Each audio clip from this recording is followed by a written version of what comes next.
moving on and saying enough is enough. We want things done, not just take, but take and do.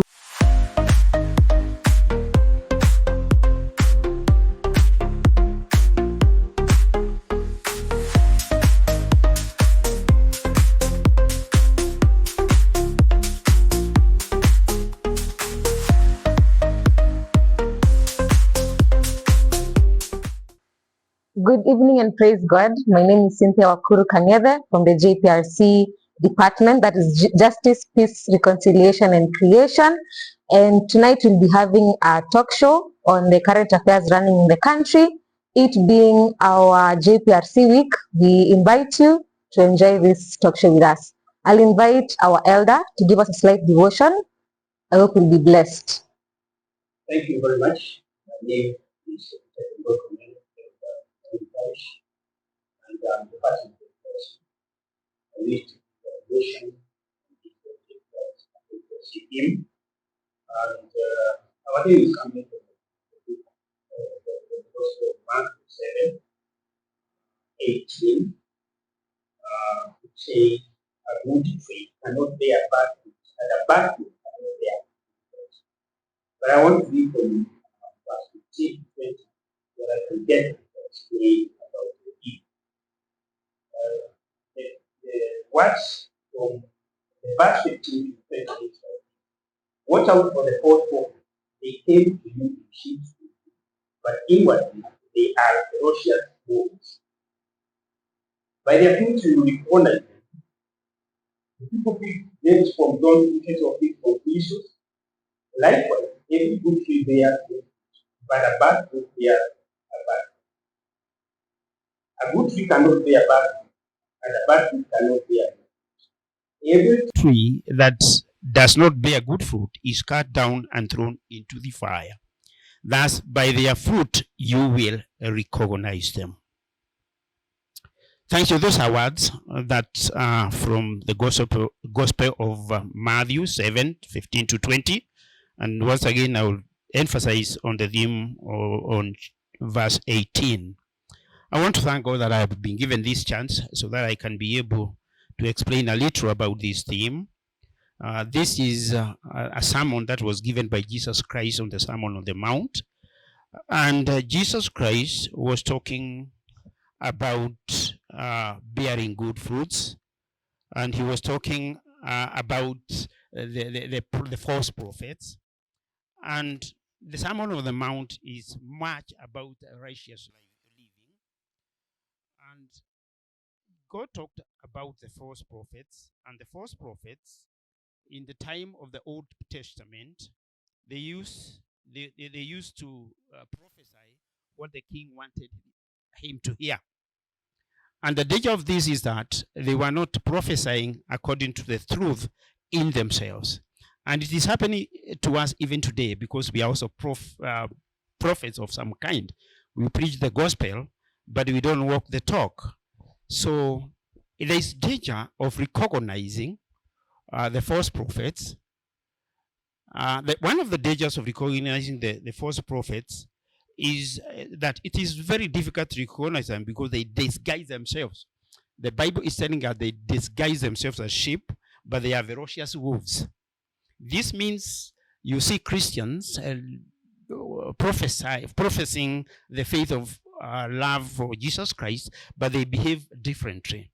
So it's difficult to know when they are telling the truth, when they are really praising our Creator. It becomes a problem. So we need to discern them and to know who they are, because it doesn't matter how they appear, because sometimes they appear very charismatic, they appear sincere and very knowledgeable, but unfortunately they do not reflect the same. They promote confusion, they promote division, they promote apostasy, pride and hatred. So it is significant that you bear good fruit. And what is this significance of bearing good fruit? They need to walk. Good Christians walk and promote kindness. Good Christians, faithful Christians walk and promote love. Good Christians walk and promote peace. Good Christians walk and promote justice, they promote self-control and righteousness. I want to thank God that we are here as JPRC, and JPRC is called upon to promote peace, justice, and recreation in the church. And we cannot promote anything short of that. So if we are bearing good fruits, then we need to promote all that. But more importantly, it's good to think about the self-reflection. As we come to understand that there are people who are false prophets, there are people who profess Christianity, but they don't walk their talk. So what we need is a self-reflection so that we can bear good fruit. It is good to ask yourself, what kind of fruit am I bearing? What kind of fruit are you bearing? Do you reflect God? Do you reflect God in your actions? Is the faith we profess, or the faith I profess, reflected in my actions or in your actions as a Christian? Do we walk our talk? It is very important as we look forward and wish to bear good fruits as Christians. We are called upon to bear good fruits, and if you don't bear good fruits, the Bible is telling that if you don't bear good fruits, a tree that don't bear good fruit is cut and it's thrown into the fire. And there will come a time of judgment, because it's written in the book of Hebrew 9:27 that a time will come for judgment. After a man will die once, and then a time will come for judgment. During that time, we will be thrown to the fire of eternity. Are you bearing good fruit? It's very important to ask yourself questions, because judgment is coming. So this theme of JPRC this year, I really admire it, and it's really giving us an opportunity for self-reflection. So it is very important that we focus on our lives as Christians. And that's what I have for you today. Yeah, it's the name of the Father, the Son, and the Holy Spirit. Amen. Thank you. Thank you, Elder, for sharing a wonderful devotion with us. We have been reminded to bear good fruit as Christians. So as the JPRC group, TUMAINI UTAWALA PARISH, would like to introduce you to our amazing panelists, where we're going to have a discussion on the current affairs that are going on in our country as we see. And I'm going to pass it on to our very educated friend, Ann Kabiru, to share with us on what is going on in the country, what is happening with explain to us what we are seeing, what is the finance bill, and a legal understanding of what the demonstration going on in our countries are. Hello everyone. Hi. And praise God. My name is Ann Kabiru, and I am the current JPRC Parish Chair for TUMAINI Parish. So welcome again to our viewers. I know this is something new for most of us. This is something new also to the TUMAINI Parish. So that goes to show the lengths at which JPRC is willing to go to educate people, because one of the main jobs for JPRC is to carry out civic education. So because we cannot reach out to every person in every congregation, this is the best way to do it, and we thank God for that. So just as Cynthia has said, nitachanganya ndimi pia. Yes, so in the past, like let's say 3 weeks, tumekuwa tukiona kwa runinga zetu about what has been happening in the country. Tumekuwa tukiona protests, tumekuwa tukiona this term we are saying Gen Z, millennials, a lot of many things. And hii yote imeletwa because of what we are calling the finance bill. Nimesikia wengine wakisema biro, kulingana na the accent that you have, but it's a bill, a finance bill. So legally, a bill, I'll try my best to really simplify this. A bill is a legal instrument or a document that is presented in parliament. So this document, ikona laws, ikona suggestions, you can say suggestions on certain laws or certain things that need to be passed ndo kitu fulani ifanyike. So in context, I'll put it like this. So a finance bill is something that inakuanga every year. Is that we don't know. Na inakuanga because of budget that is normally done every year for the country. I don't know, this year budget ilikuwa how much? What they had said? Yes, 3.9 trillion.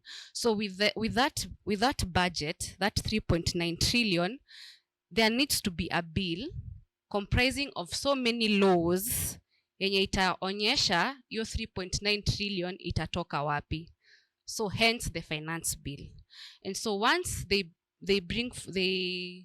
table the bill, whoever will table it, maybe a member of parliament, at a table your bill with clauses, with suggestions on where the country itatoa 3.9 trillion, inapitishwa bunge. I know tuliona kwa bunge wakivote wakisema yes or no and all that, and for all the MPs that voted yes walienda kusalimiwa. I know we understand that. So that is what was happening. And recently your bill ilipitishwa due the second reading, ilipitishwa. I know tumekuwa tukiona kwa runinga, so tunaelewa the stages. I don't want to repeat that. So ikaenda through second reading, ikapitishwa na the members of parliament, and so tukafika mpaka the most important part, the presidential assent part, where the president needs to sign that bill in order for it to become law, which tuliona our president alikataa kuisign with reservations, right? Meaning sasa alikataa kusign to that bill, so it has not become law. So kenye iko sahi, it is just a blank document, kwa sababu alirudisha with reservation, amending the whole bill, meaning delete all clauses. So right now we have a blank document. So tunaweza sema we do not have a finance bill, but we have a finance bill. It's just that it is blank. So before tufike hapo, the president getting to decide whether to assent or not, kumekuwa na maandamano, which was spearheaded by what we are calling Gen Zs, yani young people who were not satisfied with what was in the bill, terming it as, iko too much, inatufinya sana. So that is what has been happening. So young people have been protesting, and in the past week ilikuwa reject finance bill. That has been the hashtag, reject finance bill, kwa sababu kuna some clauses hapo ndani watu walikuwa na feel zinawafinya, si ndio hiyo tuliona. And so as of now the protests are still ongoing, but with a different agenda, but that is what has been happening. Yes, thank you, Cynthia. Thank you very much, Anne, for that insightful understanding of the finance bill. So next, tuko na mheshimiwa in our midst, and we are going to hear her point of view on a political based side. Was this the outcome that you expected from the finance bill? Yeah, thank you, Cynthia. My name is Lucy Wangoi. I'm the current JPRC chair for St. Luke congregation, and thank you for this opportunity. As JPRC, and something that we've always been saying in our church, it's now our time to join the church and the political world. So it's our work to educate, not much of educate, but bring in a know-how to the church. And from a political point of view, and having been in a committee that also serves the budget and economic forum, I sit in the budget and economic forum in the county government. So the budget is not something that is new. It's a cycle that happens, like they are called financial year. And in Kenya, just like in our church, PCEA, our church year ends in September. Just like the church, the financial year ends in June. So we always have a financial cycle. Like now we were doing the 2024-2025. We were operating with the 2022-2023. So this is a cycle that has been happening. but not realizing that is a cycle that has been happening and people have been learning from it. So it's not a fuss that we have the financial bill, but what is bringing in. The reason why it's coming up now very loudly is in every budget making process, there's always something called public participation. Some do it in reality, some don't. You have to come to the people because you have a budget committee that sits and make these recommendations. This is how we recommend to raise funds for the country or the county. This is how we are going to utilize the funds that we get for the country or the county. So you have to give a simplified document to the public to read and give their views on whether they like it or where to adjust. But now this one seems like, yes, it was time there was public participation. People have read, but they feel our views were not heard. This is not what we wanted as a people. This is not what we agreed upon. It's okay to raise funds, but this is not how we want the funds to be utilized. We've had the 2022-2023 budget. These were the recommendation you put in your budget. You passed this amount for the past year. We want to see how have you utilized these funds, yet you are coming again with another budget with increased items. Now you're coming in and bringing in a bill with increased taxes and all the other expenditure. Right now you're dealing with a generation that is learned. That is one thing that people need to understand. The current generation is generation that understands. That is why we were given phones. We have internet everywhere. I think the much a youth right now has is a phone and internet. And education, because people have gone to school. Unfortunately, there are no jobs. So that youth has a job to read and analyze what is written in that document. Our patron here may not have the time, but there's a youth somewhere who has gone through the education system, who has a phone, who is able to access the document and doesn't have a job. So what have they done? They have had their time to analyze this document and realize, Allah, so if this bill passes, these are the items that are going to happen. So the idea was, it's time as youths to stand up for this government. It's time to stand up and say no. We don't care whether you did public participation, we were not there. If you did, our views were not captured because you feel like you still want to press it on to our throat. So it got to a point like, enough is enough. We've read it. This is what we understand, unless you tell us otherwise. And that is probably maybe when the president was explaining, we failed because you brought in something, you did not explain it. So we are explaining it in a layman language. If you tell me that there's going to be renovation of a deputy president's house of 600 million, to me, that is what I am reading. So that is what I understand. You should have ought to come before me, before you brought the document, and say, this is the renovation and it's coming to this much because of this and this and this. So when a generation stand and fight, the initial concept was good. People were standing up for their right.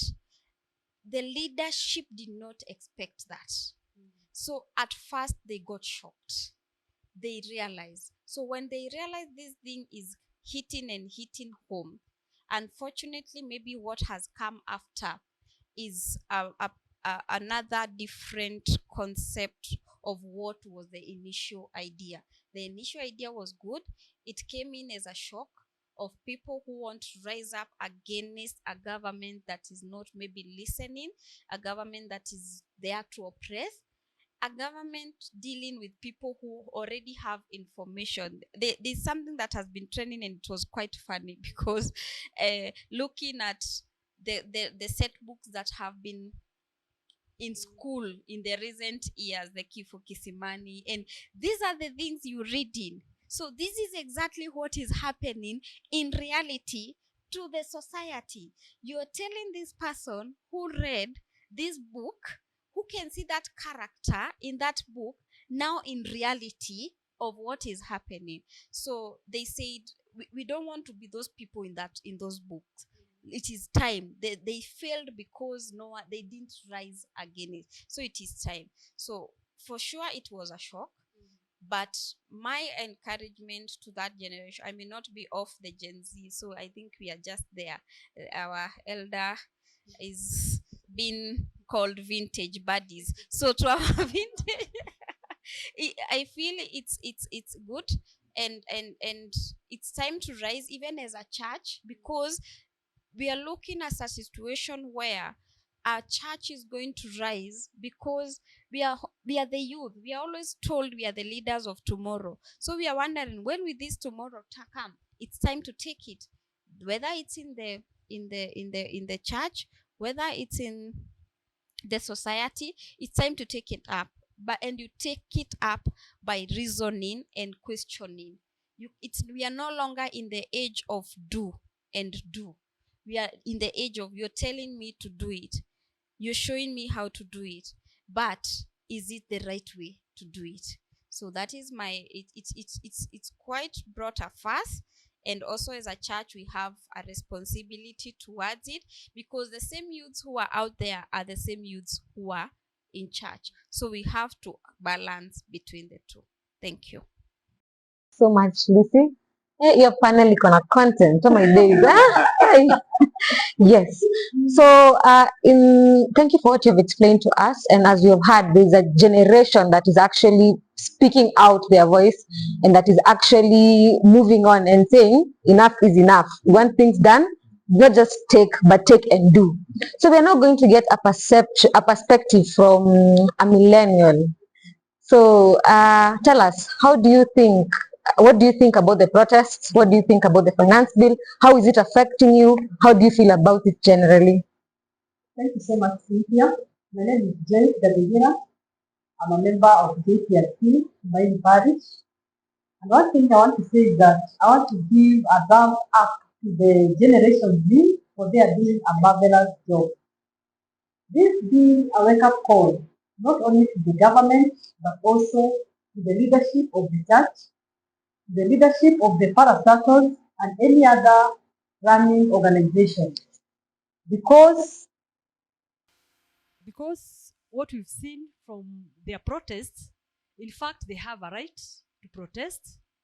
And in fact, the government needs to give them a ear and to know what they want. Like, for example, when the head of state came to give his speech, the person who was interviewing him asked him whether he knows what this generation wants. And it's like he was not able to exhaust his views. So what I think is that they have a right, they know what they are fighting for, and as a government, even as a church, they need to be given a chance to express what they know. Because what I understand is that these people are more informed even than us.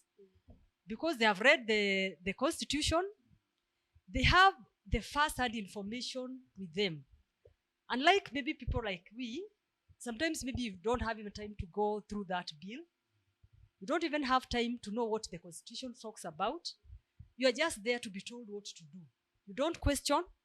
You don't want to know what these things entails. But for this generation, they have the first-hand information with them. And I think it's a high time for the government to listen to them, to act. And this is not the time of giving empty promises to any leader, be it in the church, or also even being in the government. Promise what you are going to do, and you do it. Because if you don't do it, I think even in future, like the 2027 election, I think it will be a tough one. Even I'm seeing a point where we will not be having this noise of going with vehicles that in a campaign. Campaigns zitakuwa zinafanywa online. You have your person. That's what I'm thinking. That's where we are going to now. Yeah. You have your followers. For example, you have Mheshimiwa here.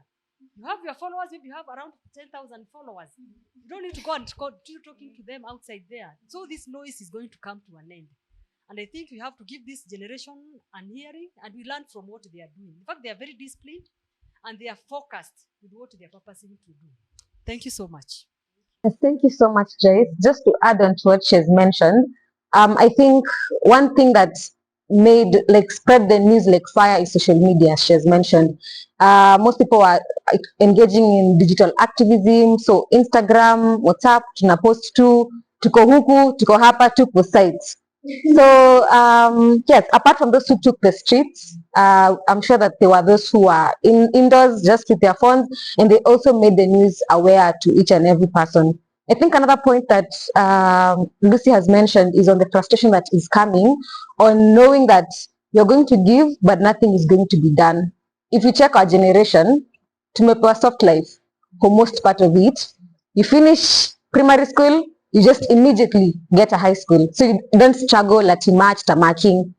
You finish high school, you pass, you get into uni, unaplisiwa na cusps. Now why are you telling me that a time will come that I'll have to stay at home for years because hakuna jobs? And yet I know kuna office, job, the president, very many offices. So that is why we were in the streets taking it on higher. You get to the point where you are salaried. These are deductions. You see, that is what led us as the youth in the street to advocate and speak up. And, you know, we thank God that we have been heard. We just hope that the promises, as Jesus mentioned, will come to be now that our country will become better. Yes, thank you very much.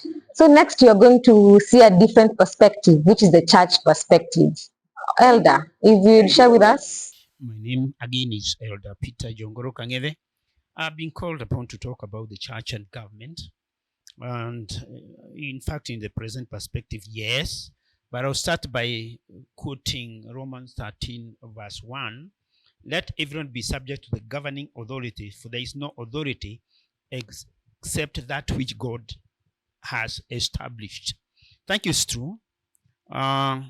Kenya is about 80% Christian nation. And I know we have the Muslim who are God-fearing as well. So Kenya, there is freedom of worship, which is enshrined in the Constitution, in the 2010 Constitution. So Kenya is a secular state. The Constitution of 2010 has given us the freedom of worship and the separation of religion and state. If you look at the church and you look at the government, at least they must work together, because the church must have the moral authority to question when the government is committing corruption or when it is committing evils. So what we need to do is that we need to check them. We need to give them direction. We need to point out so that all can be well. So it is very important that we don't misuse that freedom of worship that is guaranteed by the Constitution, because we need even to respect the government. We need to pray for the government. We need to be neutral when we are trying to check the government. And I want to appreciate that our church, the Presbyterian Church of East Africa, engages in advocacy. It generally maintains a stance of political neutrality, focusing on moral and ethical guidance rather than partisan politics. So that means that we want to encourage our people to engage in politics. We want to encourage our Gen Zs to engage in politics, but at the same time, we want to guide them on moral and ethical virtues. We don't want them to destroy property. We want them to hold peaceful demonstrations so that they can achieve what they want to achieve. So the church and government, they work hand in hand. The government protects the church, and the church is there to check the moral activities of the government. Where things are going bad, we cannot keep quiet. The church cannot keep quiet, but to check them so that all things will be okay. So basically, the government guarantees the church the freedom they deserve, and the church will not be quiet when things are going wrong. That is my take about church and government. Thank you. Thank you so much, Elder, for sharing that insightful. That we understand that the church works hand in hand with the government, and yes, we are grateful for that. So mine is to thank you so much. Thank you, our viewers, for tuning in to this session. We also thank the leadership of the JPRC parish level for organizing this. We do hope and believe that we will have more and more of this. So for you who is going to go there to Andamana, make sure you're peaceful. Yes, and let us pray for the safety of our policemen, the safety of the children who are out there, and also that peace may prevail above all. Thank you so much. Be blessed.